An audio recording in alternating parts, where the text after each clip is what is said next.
Hello friends, welcome back to YouTube channel. दोस्तों आज की इस वीडियो में मैं आपको बताने वाला हूं कि दोस्तों आप दिल्ली से हैं और अगर दिल्ली में अगर आप अपना ओबीसी सर्टिफिकेट यानी कि ओबीसी का जो जाति प्रमाण पत्र जिसे हम हिंदी में कहते हैं, तो अपना आप ओबीसी सर्टिफिकेट ऑनलाइन अप्लाई कैसे कर सकते हैं दिल्ली में। और मैं आपको इस वीडियो में सभी चीज़ बताने वाला हूं दोस्तों कि कैसे आपको अप्लाई करना है, कितना दिन में आपका सर्टिफिकेट बनेगा, आपको एसडीएम ऑफिस जाना है या नहीं जाना है अब और इसके साथ कितना क्या डॉक्यूमेंट्स क्या क्या दस्तावेज़ लगने वाले हैं और कैसे अप्लाई करना है। मैं पूरी तरह से गाइड करने वाला हूं। तो वीडियो को ना शुरू से लेकर के अंत तक देख लेना। इस वीडियो में आपके लिए काफ़ी ज़्यादा हेल्पफुल वीडियो साबित होने वाली है। सबसे पहले दोस्तों किसी भी गूगल या कोई भी क्रोम ब्राउज़र पर जा करके आपको ई डिस्ट्रिक्ट दिल्ली लिख करके सर्च कर देना है। दोस्तों ई डिस्ट्रिक्ट दिल्ली लिखने के बाद जैसे ही आप ई डिस्ट्रिक्ट दिल्ली लिख करके सर्च कर दोगे, आपके सामने जो ऑफिशियल वेबसाइट है ई डिस्ट्रिक्ट दिल्ली की, वो ऑफिशियल वेबसाइट आपके सामने ओपन हो जाएगी। और यहाँ पर दोस्तों देख सकते हो ई डिस्ट्रिक्ट दिल्ली की ऑफिशियल वेबसाइट पर हम यहाँ पर क्लिक कर देंगे। जैसे ही हम यहाँ पे क्लिक करेंगे ई डिस्ट्रिक्ट दिल्ली के ऑफिशियल वेबसाइट में, यहाँ पर इस तरह से पेज हमारा जो है वो ओपन हो जाएगा। और जैसे कि दोस्तों हमें दिल्ली का अपना ओबीसी सर्टिफिकेट ऑनलाइन अप्लाई करना है, तो आपको यहीं पर ऑप्शन देखने को मिल जाएगा न्यू यूज़र और रजिस्टर्ड यूज़र लॉगिन का। ठीक है, तो सबसे पहले अगर आपने दोस्तों सबसे पहले देखो अप्लाई करने के लिए रजिस्टर्ड यूज़र लॉगिन के ऑप्शन पर क्लिक करना होता है। ठीक है, और लॉगिन करने के लिए दोस्तों आपको आपका यूज़र आईडी और पासवर्ड लगता है। लेकिन दोस्तों अभी तक आपने ई डिस्ट्रिक्ट दिल्ली में अगर आपने रजिस्ट्रेशन नहीं किया है तो उस कंडीशन में आपको दोस्तों नीचे रजिस्टर के ऑप्शन एक देखने को मिलता है, तो आपको रजिस्टर के ऑप्शन पर दोस्तों क्लिक कर देना है। जैसे ही आप रजिस्टर के ऑप्शन पर क्लिक करोगे, यहाँ पे आपको सेलेक्ट डॉक्यूमेंट टाइप पूछा जा रहा है, तो आपका जो डॉक्यूमेंट है टाइप में वो आधार कार्ड आपको सेलेक्ट कर लेना है। और जो भी आपका आधार कार्ड का नंबर है, आपको आधार कार्ड का नंबर यहाँ पे डाल देना है। और जो ये कैप्चा दिख रहा है ना फ्रेंड्स, ये कैप्चा वो आपको यहाँ पर भर लेना है। और इस पर क्लिक करके आपको कंटिन्यू के ऑप्शन पर दोस्तों क्लिक कर देना है। तो चलो दोस्तों मैं अपना आधार कार्ड नंबर डाल करके कैप्चा फिल करके कंटिन्यू के ऑप्शन पर क्लिक कर देता हूँ। दोस्तों कंटिन्यू के ऑप्शन पर जैसे ही क्लिक करूंगा, आपको यहाँ पर आपका एप्लीकेंट नेम यानी कि जिनका आप अप्लाई कर रहे हो सर्टिफिकेट उनका नाम, उसके बाद दोस्तों यहाँ पे जेंडर चूज कर लेना। अगर आप लड़का हैं तो मेल, अगर लड़की हैं तो फीमेल। ठीक है, उसके बाद जैसे कि मैं मेल हूँ, लड़का हूँ, तो मेल पे टिक करूँगा। उसके बाद दोस्तों यहाँ पे फादर नेम में पूछा जा रहा है, तो अपने पिता का नाम, उसके बाद अपनी माता का नाम। और स्पाउस नेम में अगर आप महिला हैं तो आपको अपना स्पाउस नेम में पति का नाम लिख लेना होगा, और अगर आप पुरुष हैं तो अपना पत्नी का नाम लिख लेना है। लेकिन दोस्तों अगर आप अनमेरिड हैं, आपकी शादी नहीं हुई है, उस कंडीशन में दोस्तों आपको ये जगह बिल्कुल खाली छोड़ देना है। दोस्तों आपको जो ये देखो, मैं एक बात ना साफ समझा देता हूँ, सुन लो ना थोड़ा सा। जिसमें भी ये स्टार साइन दिखे ना रेड कलर का, इसमें दिख रहा है, इसमें दिख रहा है, लेकिन आप देखोगे कि स्पाउस नेम में जो है ना वो आपको स्टार साइन नहीं दिख रहा है। तो ये डिटेल्स आपको फिलअप करना मैंडेटरी नहीं है। कहने का मतलब ये सब आपको भरना ही पड़ेगा। लेकिन स्पाउस नेम बिल्कुल खाली छोड़ सकते हो, कोई दिक्कत नहीं है। आपको फिर अपना डेट ऑफ बर्थ यहाँ पे डाल देना है। उसके बाद जो भी आपका दिल्ली में जहाँ पर आप रहते हो ना, वहाँ का जो हाउस नंबर है, स्ट्रीट नेम है, तो दोस्तों जैसा कि मैंने आपको बताया, आपको जस्ट अपना हाउस नंबर यहाँ पे डालना है।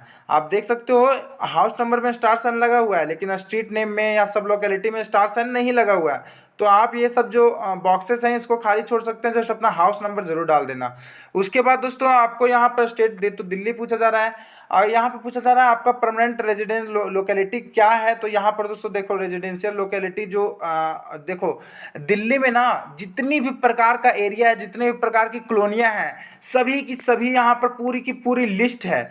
आपका जो भी कॉलोनी है, आपका दिल्ली में जो भी कॉलोनी है, आप छतरपुर, फतेहपुर, ईस्ट दिल्ली, साउथ दिल्ली, जहाँ पर जो भी कॉलोनी है वो कॉलोनी यहाँ से आपको सेलेक्ट कर लेना है। जो भी आपकी कॉलोनी होगी यहाँ से आपको सेलेक्ट कर लेना है। जैसे एग्जांपल के तौर पे मैं कोई भी कॉलोनी सेलेक्ट करता हूँ राजपुरी, तो राजपुरी का जो भी मतलब सब डिवीजन डिस्ट्रिक्ट वगैरह है वो ऑटोमेटिकली यहाँ पे भरा जाएगा।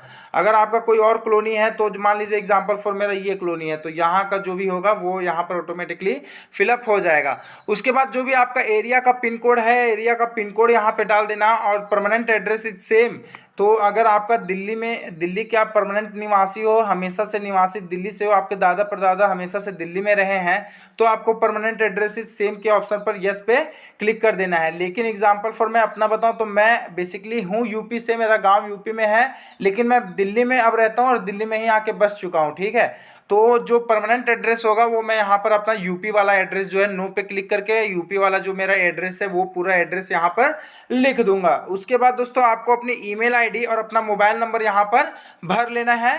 देन दोस्तों आपका जो ये कैप्चा सो रहा है, कैप्चा भर करके कंटिन्यू टू रजिस्टर के ऑप्शन पर क्लिक कर देना है। जैसे ही आप कंटिन्यू टू रजिस्टर के ऑप्शन पर क्लिक करोगे आपका मोबाइल नंबर पर ओटीपी आ जाएगी। ओटीपी वेरिफिकेशन कंप्लीट होने के साथ आपका रजिस्ट्रेशन का प्रक्रिया जो है वो कंप्लीट होता है।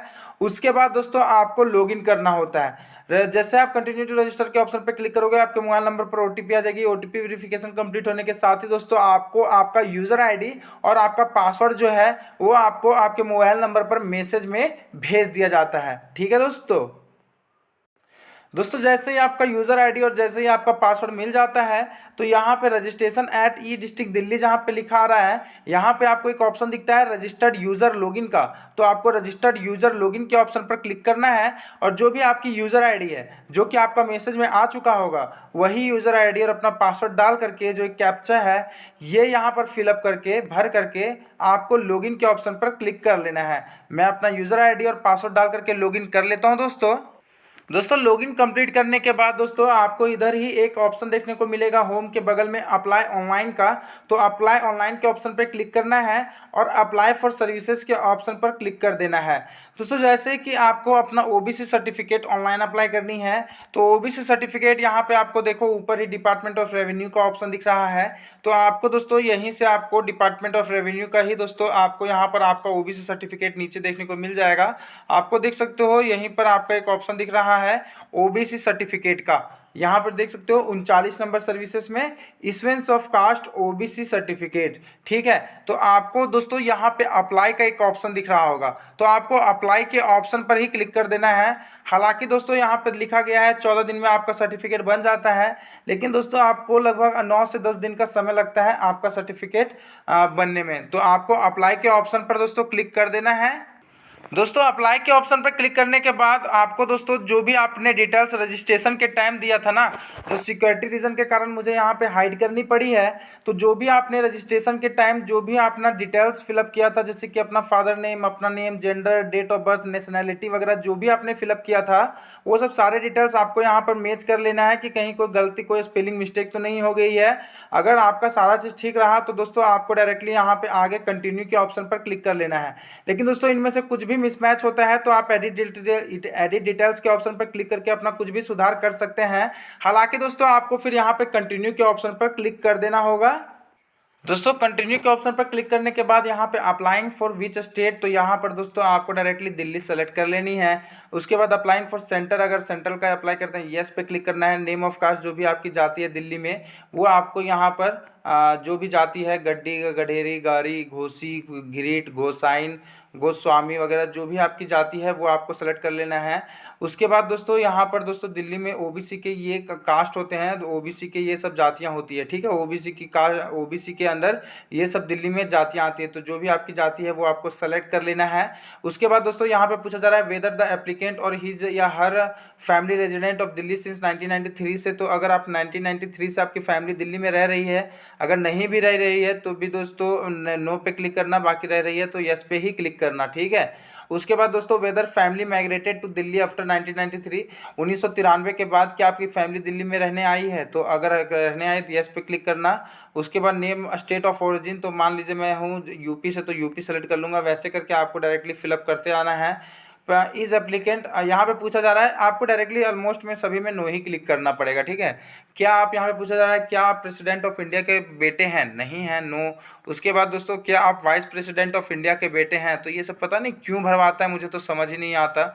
उसके बाद जजेस ऑफ द सुप्रीम कोर्ट के या हाई कोर्ट के जज के बेटे हैं तो नो, क्योंकि देखो जो इतने बड़े पद पे होंगे उनको ओबीसी सर्टिफिकेट बनाने की ज़रूरत भी नहीं पड़ती होगी मेरे हिसाब से, समझे। तो बाकी ये पता नहीं फालतू ये भराने का काम करते हैं ये। फिर चेयरमैन या मेंबर ऑफ यूपीएससी के मतलब मेंबर्स वगैरह हैं, नो। उसके बाद पर्सनल कोई मतलब कोई बड़ा पोस्ट पे आप हैं तो नो। ठीक है आपके फादर या आपके जो पिता हैं वो कोई बहुत बड़े योद्धे पे हैं तो नो पे मेरे को सेलेक्ट मैंने कर दिया है। इज एप्लीकेंट या सन या डॉटर ऑफ बोथ whom यार क्लास फर्स्ट ऑफिसर, तो यहाँ पे जस्ट नो। ठीक है, इस तरह से आपको यहाँ पे अपना सेलेक्ट करते जाना है, पढ़ के आपको सेलेक्ट करते जाना है। जैसे कि मेरा कंडीशन में सभी जगह मेरा नो ही आ रहा है, क्योंकि इतने ही बड़े फैमिली से अगर मैं होता तो मैं यूट्यूब में वीडियो भी नहीं बनाता, और साथ में दोस्तों मैं अपना ये प्रमाण पत्र जो है वो भी शायद मैं अप्लाई नहीं करता। ठीक है, ग्रुप बी पोस्ट के मतलब किन्हीं के भी बेटा हूँ, नो नो नो नो, सब जगह मुझे नो ही ऑलमोस्ट मेरे को करना है। ठीक है, इज एप्लीकेंट फादर या सन या डॉटर ऑफ पेरेंट्स, मैं बेटा हूँ, यहाँ पे ये पूछ रहा है कि क्या आप कर्नल के बेटे हैं, तो नहीं हूँ, तो यहाँ पे भी नो। समझ रहे हो, पारामिलिट्री से कुछ वगैरह। उसके बाद फिर यहाँ पे पूछ रहा है कि एग्रीकल्चर होल्डिंग है, मतलब 85% ऑफ एरिया एग्रीकल्चर, तो दिल्ली में कहाँ एग्रीकल्चर होगा, तो यहाँ पे जस्ट नो नो के ऑप्शन पे मुझे यहाँ पे भरते चला जाना है। और यहाँ पे क्या आपकी इनकम 8 लाख से ऊपर है, नहीं है। उसके बाद क्या आपको यहाँ पे ये और पता नहीं क्या है, बस नहीं नहीं के ऑप्शन पे मुझे क्लिक करना है। और लास्ट में दोस्तों कंटिन्यू टू नेक्स्ट के ऑप्शन पर दोस्तों मुझे यहाँ पर क्लिक कर देना है। उसके बाद दोस्तों डॉक्यूमेंट के तौर पे आगे कंटिन्यू टू नेक्स्ट के ऑप्शन पे क्लिक करोगे तो आइडेंटिटी प्रूफ के तौर पे आपको आधार कार्ड अपलोड करना है। परमानेंट एड्रेस के प्रूफ पे दोस्तों आप अपना आधार कार्ड या वोटर कार्ड या कोई भी मतलब आईडी ऐसा कोई अपलोड कर सकते हैं जिसमें आपका एड्रेस मेंशन हो। रेजिडेंस प्रूफ के तौर पे अपना आप इलेक्ट्रिसिटी बिल या रेजिडेंशियल सर्टिफिकेट वगैरह कुछ भी अपलोड कर सकते हैं। हालांकि इन केस आप लास्ट में आधार कार्ड भी अपलोड कर सकते हैं। उसके बाद दोस्तों ऑप्शनल डॉक्यूमेंट में आपको कुछ भी अपलोड करनी नहीं है। 4 नंबर डॉक्यूमेंट आपका सेल्फ डिक्लेरेशन बोला गया है, तो 4 नंबर डॉक्यूमेंट सेल्फ डिक्लेरेशन में दोस्तों आपको क्या अपलोड करना है सो पहले समझना है। यहाँ पे आपको दोस्तों ये डिस्ट्रिक्ट दिल्ली के ऑफिशियल वेबसाइट से एक बार फिर से आना है, और यहाँ पर दोस्तों एक ऑप्शन दिखेगा सर्विसेज के बगल में डाउनलोड्स का, तो आपको डाउनलोड्स के ऑप्शन पर ही क्लिक कर देना है। डाउनलोड्स के ऑप्शन पर क्लिक करने के बाद आपको एक एप्लीकेशन फॉर्म्स का ऑप्शन दिखेगा, तो एप्लीकेशन फॉर्म्स के ऑप्शन पर क्लिक करना है। और यहीं पर दोस्तों आपका एक ऑप्शन देखने को मिलेगा issuance of caste OBC certificate, तो इस पर कास्ट ओबीसी सर्टिफिकेट के ऑप्शन पर क्लिक कर देना है और एक पीडीएफ डाउनलोड कर लेनी है। जैसे ही पीडीएफ ओपन होगा आपको इस पीडीएफ को किसी भी दुकान में जा करके इसका प्रिंट आउट निकाल लेना है। ये हालांकि 4 पेज का फॉर्म होता है, बट दोस्तों आपको लास्ट वाला जो पेज है पेज नंबर 4 वो आपका डिक्लेरेशन 9 नंबर का पेज है, लेकिन जो लास्ट का पेज नंबर 9वां नंबर है वो आपका सेल्फ डिक्लेरेशन का फॉर्म है। तो आपको ये क्या करना है, सेल्फ डिक्लेरेशन का जो फॉर्म है इसमें आई के बगल में अपने नाम, एसओ के बगल में अपने पिता का नाम, एजेड के बगल में आपका एज कितना है, आरओ के बगल में अपना एड्रेस, विलेज, पोस्ट वगैरह पूरा जो एड्रेस है, पूरे कॉलोनी का जो एड्रेस है वो आपको भर देना है। उसके बाद नीचे जिस दिन आप एप्लीकेशन फॉर्म भर रहे हो उस दिन का डेट, प्लेस और सिग्नेचर वगैरह करके इसको क्या करना है, इस पेज का पहले प्रिंट आउट निकालना है। प्रिंट आउट निकालने के बाद दोस्तों आपको जो है दुकान से प्रिंट आउट निकालने के बाद इसको भर लेना है सही से, और इसका फोटो खींच करके डॉक्यूमेंट वाले सेक्शन में जहाँ पर अभी मैंने बताया था वहाँ पर डॉक्यूमेंट अपलोड करके जस्ट आपको फाइनल सबमिट कर देना है। फाइनल सबमिट करने के बाद दोस्तों आपका यहाँ पर सक्सेसफुली अप्लाई हो जाता है और आपका ओबीसी सर्टिफिकेट का एप्लीकेशन स्लिप आपका जनरेट हो जाता है। उसी एप्लीकेशन स्लिप में आपका सर्टिफिकेट नंबर या एप्लीकेशन स्लिप नंबर वगैरह सारा कुछ वहाँ पे लिखा रहता है, और दोस्तों वही जो नंबर होता है वो आपको उसका फोटोकॉपी करा करके और जो भी डॉक्यूमेंट आपने अपलोड किया सभी का जेरोक्स करा करके और इस फॉर्म को भर करके आपको दोस्तों वहाँ पे 14 दिन के अंदर आपका नहीं बनता है तो दोस्तों एसडीएम ऑफिस में जा करके फिर से वेरिफिकेशन करानी होती है, फिर जा करके आपका सर्टिफिकेट बनता है। ऐसे हालांकि बोला गया है 13 से 14 दिन में बनेगा, लेकिन दोस्तों मैं अपना बताऊं तो मेरा भाई का दोस्तों लगभग 8 से 9 दिन में बन गया था। ठीक है, 8वें दिन ही बन गया था। ठीक है, तो दोस्तों ये थी वीडियो। अगर कोई भी डाउट हो इस वीडियो से रिलेटेड तो आप मुझे नीचे कमेंट कर सकते हैं। बाकी वीडियो देखने के लिए आपका बहुत बहुत धन्यवाद। Thank you, thanks for watching the video.